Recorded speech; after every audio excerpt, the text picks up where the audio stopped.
السلام علی سید الانبیاء اما بعد فاعوذ باللہ من الشیطان الرجیم بسم اللہ الرحمن الرحیم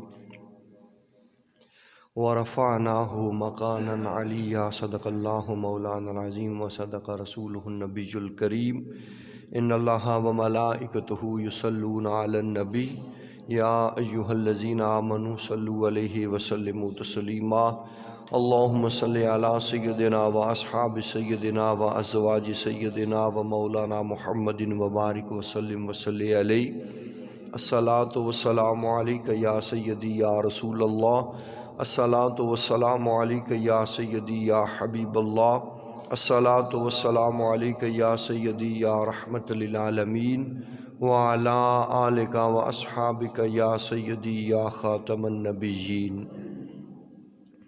نہایتی واجب الاحترام معزز محترم محتشم سامعین ذی وقار، پچھلے جمعۃ المبارک پر حضور علیہ السلام کی معراج کے حوالے سے چند باتیں آپ کی سماعتوں کی نظر کیں۔ تھوڑا سا اس عنوان کو آگے بڑھاتے ہوئے، بڑا وسیع و عریض عنوان ہے یہ، تو چند ایک باتیں مزید آپ کی خدمت میں پیش کر دوں۔ اللہ رب العالمین نے جس طرح حضور علیہ السلام کو شرف معراج سے مشرف فرمایا، اسی طرح دیگر انبیاء علیہ السلام کو بھی شرف معراج کے ساتھ متصف اور مشرف فرمایا ہے، لیکن دیگر انبیاء علیہ السلام کی معراج اور حضور علیہ السلام کی معراج میں فرق ہے۔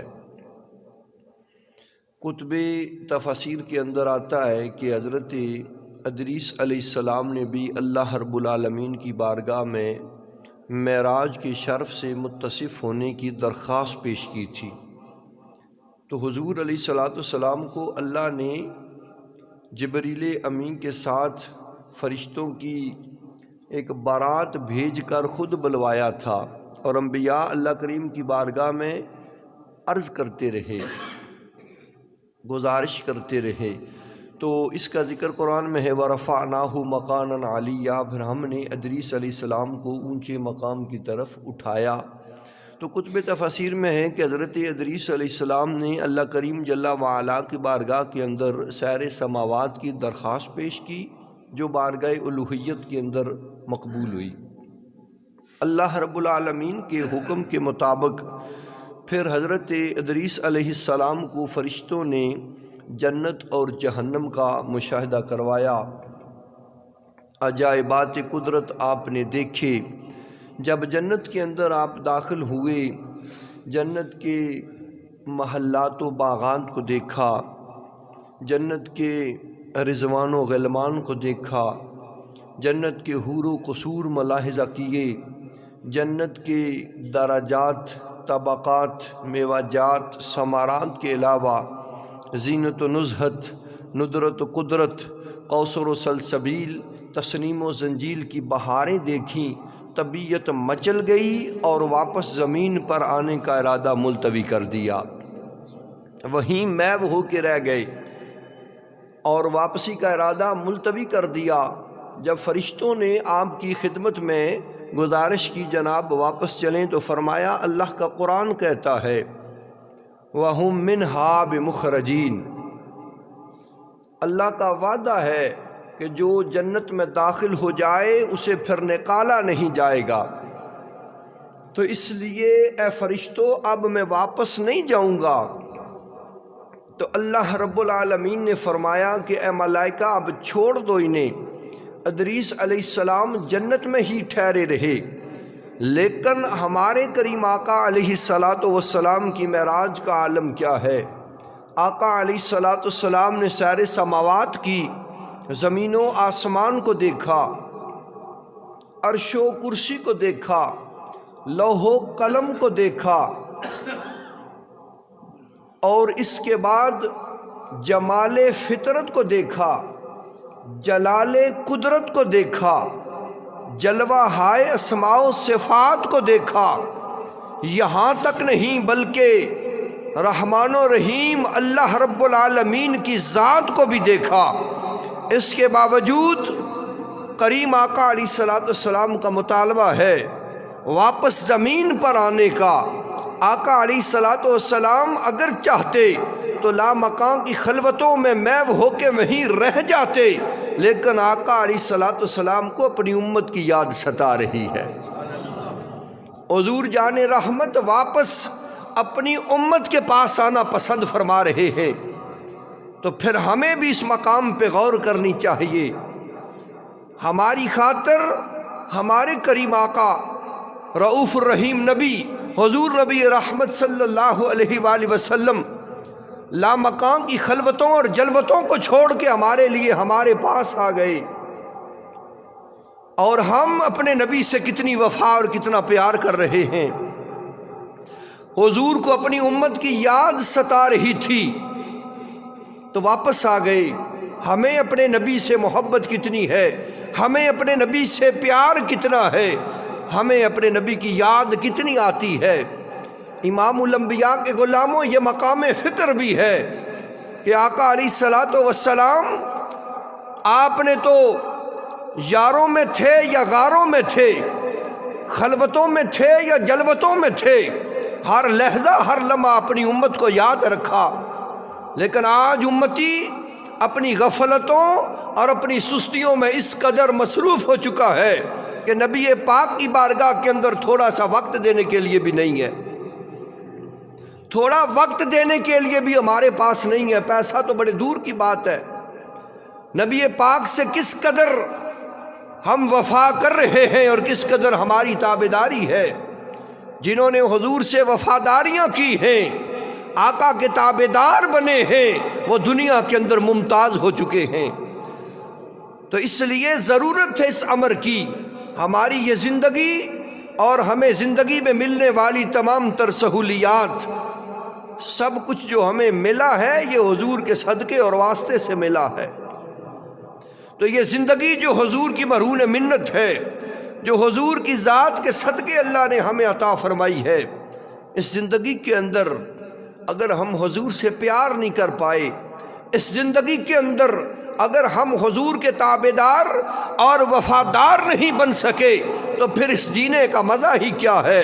زندگی وہ زندگی ہے کہ جس زندگی کے اندر جینا بھی ذات مصطفیٰ کے واسطے ہو اور مرنا بھی ذات رسول کے واسطے ہو، تو پھر وہ ہمارا جینا بھی بے مثال ہے، ہمارا مرنا بھی لاجواب ہے۔ تو اس لیے اپنے کریم آقا اور رؤوف الرحیم نبی کے ساتھ وفا اور تابعداری کرنے کا وقت ہے۔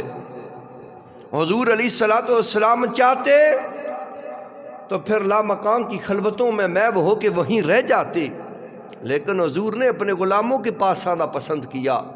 تو غلاموں کو بھی چاہیے کہ اپنے نبی سے پیار اور محبت والہانہ انداز سے کریں۔ وہاں پہ حضور نہیں رکے، حالانکہ رک سکتے تھے۔ اگر سرکار چاہتے تو عالم بالا کی رفتوں میں، جنت الفردوس کی خلوتوں میں، مالائے اعلیٰ کی جلوتوں میں، انعام و اکرام کی لذتوں میں رک سکتے تھے۔ آپ کو کون روک سکتا تھا؟ کون موڑ سکتا تھا کہ یہاں رک نہیں سکتے؟ اس لیے کہ عاشق صادق ترجمانی کر گیا، حضور کی شان رحمت للعالمین بھی ہے اور محبوب رب العالمین بھی۔ آپ 18,000 عالمین و ما فیہا کے واسطے رحمت ہے، وہ ہر عالم کی رحمت تھے، کسی عالم میں رہ جاتے، یہ ان کی مہربانی ہے کہ یہ عالم پسند آیا۔ جہاں بھی رہ جاتے رہ سکتے تھے، لیکن حضور کی یہ مہربانی ہے کہ آقا علیہ الصلوۃ والسلام کو یہ عالم پسند آیا ہے۔ اور کس لیے پسند آیا؟ کہ یہاں حضور کی امت رہ رہی ہے۔ تو آقا علیہ الصلوۃ والسلام نے اپنی امت کو ہر لحظہ ہر لمحہ یاد رکھا، بلایا نہیں۔ اور ایک ہم ہیں کہ اپنے نبی کو یاد کرتے ہی نہیں۔ جب آپ کی بارگاہ کے اندر براق پیش کیا گیا، جبریل امی آپ کی بارگاہ میں براق لائے اور عرض کیا حضور سوار ہو جائیں، تو آقا علیہ الصلوۃ والسلام رونے لگے۔ سرکار رونے لگے اس وقت بھی، اور یہ براق حضور کی بارگاہ میں کیسے پہنچا؟ جب اللہ رب العالمین نے حضور علیہ الصلوۃ والسلام کی خاطر جبریل امی سے ارشاد فرمایا کہ جاؤ جنت میں ایک براق لے لو اور میرے حبیب لبیب کو اس پہ سوار کروا کے لے آؤ، تو جب جبریل امی جنت کے اندر براق کا انتخاب کرنے کے واسطے پہنچے تو بڑے بڑے حسین و جمیل براق تھے، بڑے بڑے طاقتوں والے حسن و جمال والے براق بھی موجود تھے، لیکن ایک براق جو ضعیف و ناتواں ہے، کمزور ہے، پرانا ہے، ایک مقام پہ کھڑا سر جھکائے رو رہا ہے، زاروں قطار رو رہا ہے۔ حضرت جبرائیل نے جب اسے روتے ہوئے دیکھا کہ باقی اچھل کود کر رہے ہیں، وہ خوش و خرم ہیں، یہ کیوں رو رہا ہے؟ تو اس سے رونے کی وجہ پوچھی کہ تم روتے کیوں ہو؟ تو اس نے کہا کہ جب سے سنا ہے حضور علیہ الصلوۃ والسلام آپ کو اللہ رب العالمین معراج کے شرف سے مشرف فرمائے گا اور حضور براق پر جلوہ افروز ہو کر اس مقام تک آئیں گے، تو بس یہی سوچا اور سنا تو محبت محبوب دل میں گھر کر گئی، اور اب رونا میرا ورد اور وظیفہ بن چکا ہے۔ حضور کی محبت حاصل ہو چکی ہے، شوق دیدار اور خدمت کے اس اشتیاق نے مجھے دیوانہ بنا دیا ہے، اب رو رو کے اس وقت کے آنے کا انتظار کر رہا ہوں۔ اور پھر اس پر عاشق صادق نے کیا ہی خوب نقشہ کھینچا ہے، وہ یوں کہتا ہے کدی اٹھ اٹھ بواں کدی بے بے روواں، پئی رات فراق والی مکدی نہیں، موت آندی نہیں جان جاندی نہیں، دلوں آس امید بھی ٹوٹدی نہیں۔ کہ جب سے یہ سنا ہے آس امید ٹوٹ نہیں رہی اب میری، بس یہی تمنا ہے کہ مجھے یہ خدمت حاصل ہو جائے، مجھے آقا علیہ الصلوۃ والسلام کی سواری کے لیے منتخب کر لیا جائے، بس یہ شوق ہے، یہ محبت ہے، اور حضور کی خاطر محبت محبوب کے واسطے رو رہا ہوں۔ تو امام الانبیاء کے غلاموں یاد رکھنا، نبی پاک صاحب لولا کی محبت میں جو روتا ہے اس کا رونا ضائع نہیں جاتا، اس کا رونا بیکار نہیں ہوتا، بلکہ اس کا رونا اسے حضور کے محبین میں شامل کر دیتا ہے، حضور کے مقربین میں اسے داخل کر دیا جاتا ہے۔ تو اس نے کہا کہ ہر وقت رو رہا ہوں، اور یہ رونا اس لیے ہے کہ حضور علیہ الصلوۃ والسلام کی محبت دل میں گھر کر چکی ہے۔ اور اس پر پھر عاشق صادق نے کیا خوب نقشہ کھینچا ہے، وہ کیا کہتا ہے، یاد نبی میں رونا ہر دم اچھا لگتا ہے، یاد نبی میں رونا ہر دم اچھا لگتا ہے۔ ہم یاد کر لیں تو یہ بھی بڑی بات ہے، نبی پاک کو یاد کر لیں، حضور کی بارگاہ کے اندر والہانہ عقیدت اور محبت کے چند پھول نچھاور کر دیں تو یہ بڑی بات ہے معزز سامعین۔ اور رونا تو نصیب والوں کا نصیبہ ہے، یاد نبی میں رونا ہر دم اچھا لگتا ہے، اب ہم بھی طیبہ جائیں گے ایسا لگتا ہے، اب ہم بھی طیبہ جائیں گے ایسا لگتا ہے۔ اور پھر معزز سامعین عزیز وقار، یاد نبی میں رونے والا ہم دیوانوں کو، یاد نبی میں رونے والا ہم دیوانوں کو، لاکھ پر آیا ہو وہ پھر بھی اپنا لگتا ہے۔ تو اس لیے جو یاد نبی میں رو لیتا ہے وہ اپنا ہی ہو جاتا ہے۔ تو وہ رو رو کے اس مقام پر پہنچا، جب اس کا رونا جبرائیل امین نے دیکھا تو بارگاہ الوہیت میں عرض کر دیا، پروردگار عالم، ایک براق شوق محبت محبوب کے اندر اور حضور کی ملاقات کے واسطے، حضور کی خدمت کے واسطے رو رہا ہے، تو پروردگار عالم نے فرمایا پھر اسی کا انتخاب کر لو، اس لیے کہ جو عاجزی و انکساری پیش کرتا ہے وہی بارگاہ خدا کے اندر بھی مقبول ہے، وہی بارگاہ مصطفیٰ میں بھی قبول ہے۔ اس براق کو چن لیا گیا۔ تو وہ اس طرح رو رو کے بارگاہ محبوب میں پہنچا۔ تو جب حضور کی بارگاہ میں براق پیش ہوا، حضرت جبریل نے رکاب بارگاہ محبوب میں پیش کی، حضور اس میں قدم مبارک رکھیے اور سوار ہو جائیے۔ تو مصطفیٰ جان رحمت پھر رونے لگے۔ آقا علیہ الصلوۃ والسلام کی ما زاغ البصر وما طغی والی ان چشمان منبرہ سے آنسو پھر ٹپک پڑے۔ جبریل عرض گزار ہوئے، یا رسول اللہ جو رونے کی جا نہیں ہے، اب کیوں رو رہے ہیں؟ فرمایا جبرائیل مجھے اپنی امت کی یاد آ رہی ہے، مجھے اپنے غلاموں کی یاد آ رہی ہے۔ آج میرے واسطے تو براق آ چکا ہے، کل قیامت کے دن میرے غلاموں کا کیا بنے گا؟ امام الانبیاء کے غلاموں، اپنے مقدر پہ ناز کیا کرو، اپنی قسمت پہ رشک کیا کرو کہ ہم اس نبی کے غلام ہیں کہ جس نبی کا غلام اور امتی بننے کے واسطے انبیاء علیہ السلام بھی رب کی بارگاہ میں دعائیں مانگتے رہے۔ رب کریم ہم سے تاج نبوت واپس لے لے اور ہمیں اپنے محبوب علیہ السلام کا غلام اور امتی بنا دے۔ ناز کیا کرو اپنی قسمت پر، رش کیا کرو۔ حضور علیہ السلام ہمیں کبھی نہ بھولے، اور اس وقت بھی فرمایا کہ مجھے اپنی امت کی یاد آ رہی ہے، قیامت کے دن ان کے لیے کیا ہوگا، یہ کیسے میدان معاشر پہنچ پائیں گے۔ آج دیکھیں اگر تھکیا جہاز ہوئے تو وہ بھی جناب نہیں پہنچ سکنا، تو کل پیدل چلنا پیسی، کون چل کے دوڑ کے وہاں پہنچے گا؟ کیسے آئیں گے میرے غلام؟ تو اللہ رب العالمین نے فرمایا کہ میرے حبیب پریشان ہونے کی ضرورت نہیں ہے، سوار ہو جائیں۔ قیامت کے دن آپ کے غلاموں کے لیے سواری کا بندوبست کرنا مجھے خدا کا ذمہ ہے۔ اور اللہ نے پھر وہ ذمہ بنایا، اور وہ ذمہ کیا ہے؟ قیامت کے دن ہماری سواری کیا ہوگی؟ براق نہیں آئیں گے ہمارے لیے، یہ سواریاں بھی نہ آئیں تو ہم اس قابل نہیں ہیں، یہ آئیں گی تو فقط حضور کی ذات اور حضور کے ساتھ جو ہماری نسبت ہے اس صدقے سے آئیں گی۔ اور وہ سواریاں کیا ہوں گی؟ وہ ہمارے قربانی کے جانور ہوں گے، جیسا کہ احادیث پاک کے اندر یہ بات بیان ہو چکی ہے۔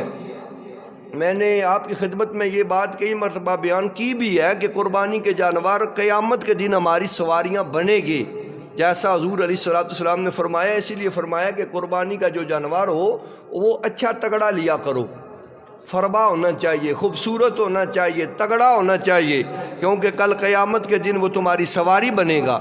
کہ جب بندہ قبر سے اٹھے گا نا تو قبر کے باہر دیکھے گا اپنی سواری جو حسین و جمیل ہوگی، اس کے بال بھی سونے کے، اس کی وہ کھر بھی سونے کے، سینگ بھی سونے کے، آنکھیں یاقوتی ہوں گی۔ تو انسان جب قبر سے نکلے گا تو کہے گا کہ تجھ سے زیادہ حسین کوئی چیز دیکھی نہیں، تو کیا ہے؟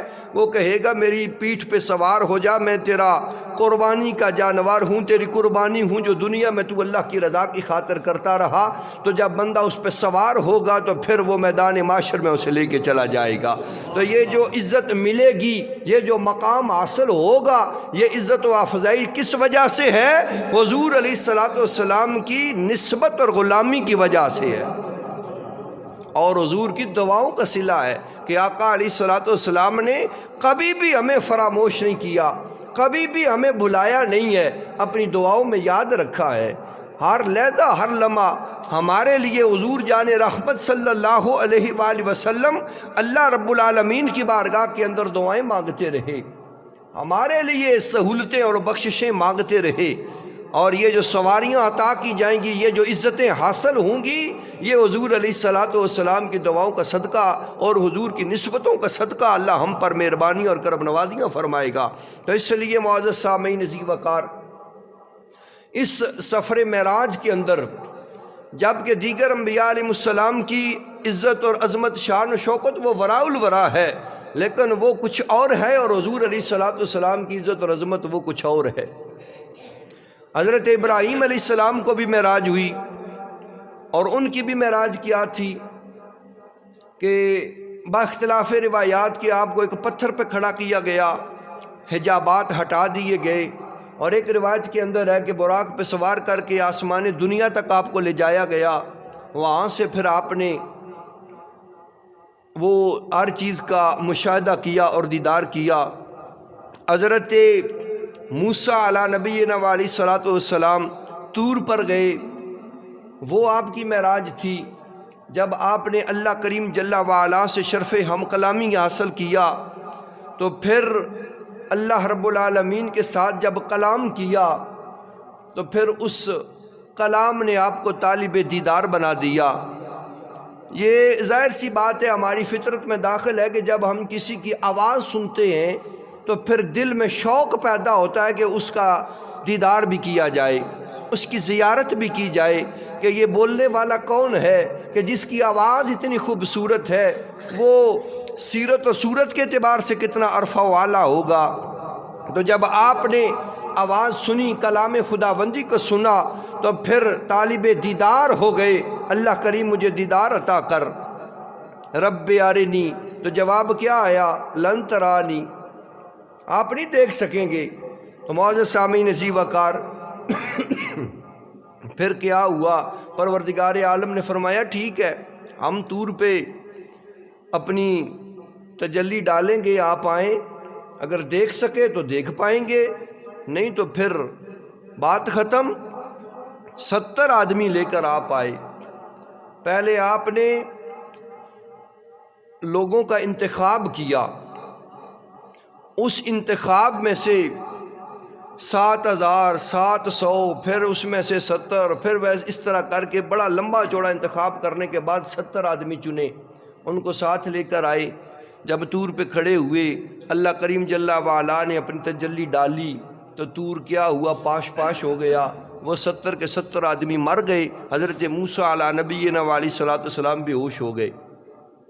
تو صاحب معارج النبوہ نے لکھا ہے کہ وہ جو اس طور پہ اللہ رب العالمین نے تجلی ڈالی تھی، وہ اللہ رب العالمین کی ذاتی نہیں صفاتی ایک تجلی تھی، اور وہ سوئی کے ناکے کا بھی کروڑواں حصہ تھا جو وہاں پہ پڑی۔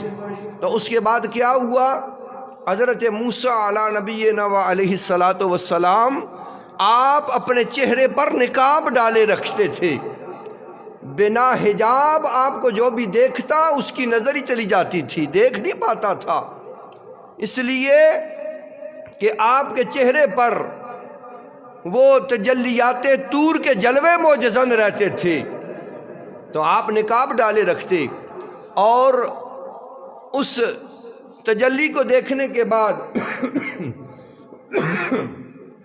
آپ کی جو قوت سماعت اور بصارت ہے اس کا عالم کیا تھا کہ آپ اندھیری رات کے اندر 30 میل کی دوری پر ایک پتھر پہ چلنے والی چیونٹی کو دیکھ بھی لیتے تھے اور اس کے چلنے کی آواز سن بھی لیتے تھے۔ اللہ سے شرف ہم کلامی حاصل کرنے کے بعد اس کلام کو سننے اور اس تجلی کے ایک جز کو دیکھنے کے بعد سماعت اور بصارت کا عالم یہ ہو گیا کہ 30 میل کی دوری پر اندھیری رات کے اندر ایک پتھر پہ چلنے والی سیاہ چیونٹی کو آپ دیکھ بھی لیتے تھے اور اس کی آواز کو سن بھی لیتے تھے۔ تو علماء مفسرین نے لکھا ہے اس مقام پہ آ کر کہ حضرت موسیٰ علیٰ نبینا علیہ الصلوۃ والسلام تو مقتدی ہیں، اور حضور علیہ الصلوۃ والسلام امام الانبیاء ہیں۔ تو جب موسیٰ اللہ رب العالمین سے کلام کریں اور طور پر تجلی کا ایک چھوٹا سا جز پڑھے اور اسے دیکھیں تو سماعت و بصارت اس قدر تیز ہو کہ آپ 30 میل کی دوری پر چونٹی کے چلنے کی آواز کو سنتے بھی ہیں اور اسے دیکھتے بھی ہیں۔ تو اے امام الانبیاء کے غلاموں، پھر اس بات کو یقین کر لو کہ پوری دنیا کے اندر آقا علیہ الصلوۃ والسلام کے غلام جہاں پر بھی ہیں، حضور گنبد خزرہ کے اندر جلوہ افروز ہو کر اپنے غلاموں کے احوال دیکھ بھی رہے ہیں اور اپنے غلاموں کی صداؤں کو سن بھی رہے ہیں۔ اگر مقتدی سن سکتا ہے تو امام الانبیاء کی عظمت کا عالم کیا ہوگا۔ حضور علیہ السلام بھی لامحالہ طور پر اپنے غلاموں کے احوال سے باخبر بھی رہتے ہیں اور اپنے غلاموں کی آواز اور ان کی صدا اور ان کی پکار کو سن بھی سکتے ہیں اور سن بھی رہے ہیں۔ تو اس لیے سامعین ذی وقار، ہم جب بھی جہاں پر بھی جیسے بھی حضور علیہ السلام کو یاد کرتے ہیں، حضور علیہ السلام کی بارگاہ کے اندر اپنی والہانہ عقیدت اور محبت نچھاور کرتے ہیں، تو آقا علیہ السلام نہ تو ہمارے احوال سے بے خبر ہیں اور نہ ہی ہمارے افعال سے بے خبر ہیں۔ آقا علیہ السلام سب کچھ جانتے بھی ہیں اور سب کچھ دیکھتے بھی ہیں اور سنتے بھی ہیں۔ تو اس لیے میں نے پہلے بھی عرض کیا ہے کہ حضور علیہ السلام نے جب اس عظیم اور مبارک سفر کے اندر ہمیں فراموش نہیں کیا، تو ہمیں بھی چاہیے کہ اپنی غلامی کا حق ادا کریں۔ ہمیں بھی چاہیے کہ حضور سے والہانہ عقیدت اور محبت کا اظہار کرتے رہیں۔ جب حضور سنتے بھی ہیں، دیکھتے بھی ہیں، تو پھر کوئی قید نہیں ہے کہ ہم یہاں سے پڑھیں گے، پکاریں گے تو حضور سنیں گے نہیں یا جانیں گے نہیں۔ خلوص اور محبت کی ضرورت ہے، عقیدت اور پیار کی ضرورت ہے۔ تو امام الانبیاء کے غلاموں، جو ہمارے لیے درس اور سبق ہے، ہمیں اس کو بھی یاد رکھنا چاہیے اور اس پر بھی غور کرنا چاہیے۔ جیسا پچھلے جمعے میں نے عرض کیا تھا، ابراہیم علیہ السلام کا پیغام اگر آپ کو یاد ہو تو اس پہ غور کریں اور عمل کریں، اور پھر اس بات کو ملوز خاطر رکھیں کہ آقا علیہ السلام نے جب کبھی ہمیں بلایا نہیں تو پھر ہم حضور کو بھلا دیں تو پھر یہ حق غلامی تو نہیں ہے نا، یہ حضور سے پیار بھی نہیں ہے، یہ حضور سے نسبت کی بات بھی نہیں ہے۔ جب حضور ہمیں فراموش نہیں کرتے تو ہمیں بھی چاہیے کہ ہم اپنے کریم آقا سے والہانہ عقیدت اور محبت کا اظہار کریں، اس لیے کہ محبت محبوب ہی ایسی متاع ہے جو دارین کے اندر ہماری کامیابی اور ہماری کامرانی کا ایک بہترین اور اولین سبب اور ذریعہ ہے۔ حضور کی محبت ہے تو سب کچھ ہے، حضور کی محبت نہیں تو پھر کچھ بھی نہیں ہے۔ تو دعا ہے کہ پروردگار عالم ہمیں ہر لحظہ ہر لمحہ اپنے حبیب لبیب کی کما حق ہو محبت کرنے کی توفیق عطا فرمائے اور ہمیں جینا اور مرنا حضور کی محبت میں نصیب فرمائے۔ وما علینا الا البلاغ المبین۔ سنت